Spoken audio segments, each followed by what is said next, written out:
Hi guys, and welcome back to my YouTube channel. So today I'm actually going to be doing a video regarding my cosmetology career and how I ended up in the makeup industry.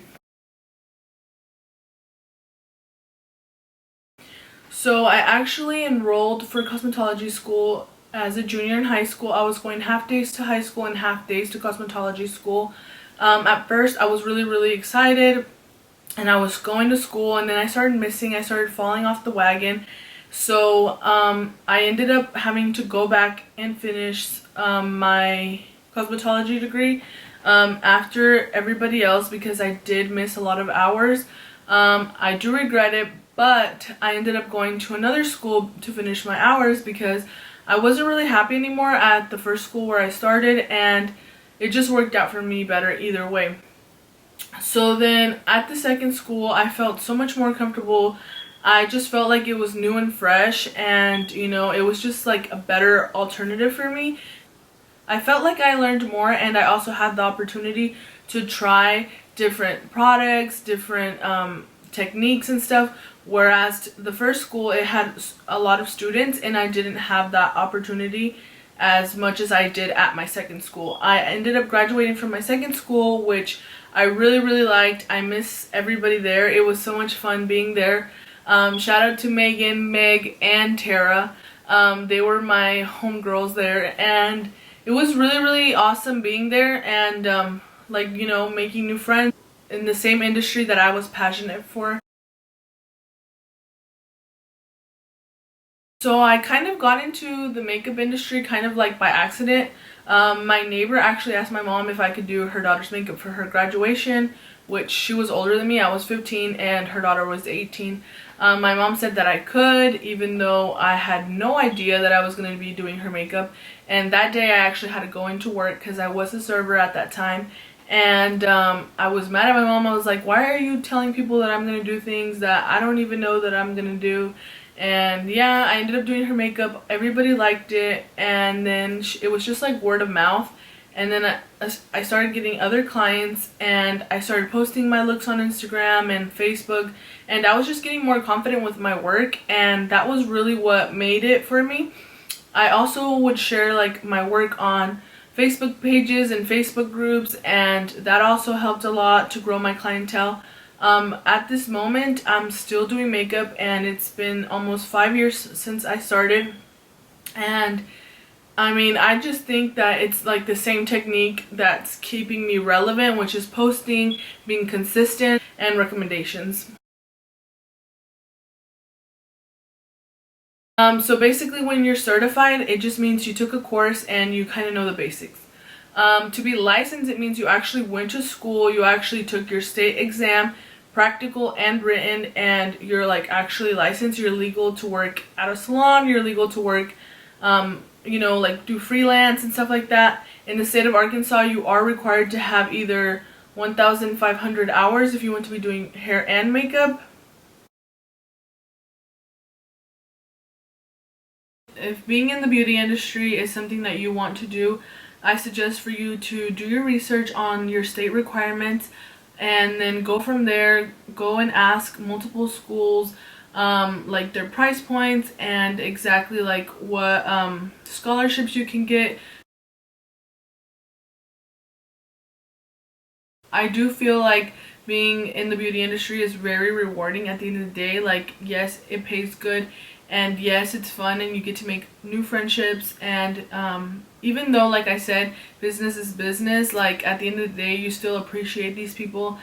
Like, it's nice when people support you and your passion. So yes, they are friendships at the end, but I mean, what I'm talking about when I'm saying like business is like you don't want to be partying with them and hanging out all the time just because you did their makeup one time. Being late on a Saturday, I do charge an extra fee of $15 if they come late, because it backs me up with all my clients, and then I'm running off schedule and I have to tell my clients like, can you wait for me a little bit? And obviously if it's more than 10 minutes, I do not take that client in if they are more than 15 minutes late, because it's just kind of like rude and disrespectful to the other clients. I do require a deposit, which I think is a great idea for everybody. I did suggest it to other people in my area to start charging deposits, because in that way, if they cancel or if they show up late and you just can't take them in, you still didn't end up with no money, if that makes sense. Because I do plan my days according to my appointments and according to my schedule, you know. So if you cancel and I was already counting that money as mine, because I knew I was gonna do your makeup and stuff, and then you just decide not to show up, then I'm left with no money, you know. So I do ask for 50% up front to save your time and day, and then from there I just charge the other half after the makeup's done. I do tell the people all the information, like your deposit is non-refundable. If you cancel, it's non-refundable. If you come late, it's non-refundable, and I will not do your makeup if you come 10 to 15 minutes after your appointment. Sometimes it's 10 minutes and it's fine. I'm like, it's simple, look, I can still do it. But if they want something super dramatic and they come after the 10 to 15 minutes, it's really hard for me to be like on time for my next appointment, which is unfair to my other client and super unprofessional. So yeah, that's basically why I started doing that. And I suggest for anybody, if you're a makeup artist, go ahead and start doing that. And you know, at first I was kind of like scared, like, why are people going to pay a deposit? Like, they're not going to want to get their makeup done by me anymore. But no, it actually, I feel like they feel safer too, because they know there's more of a commitment, you know.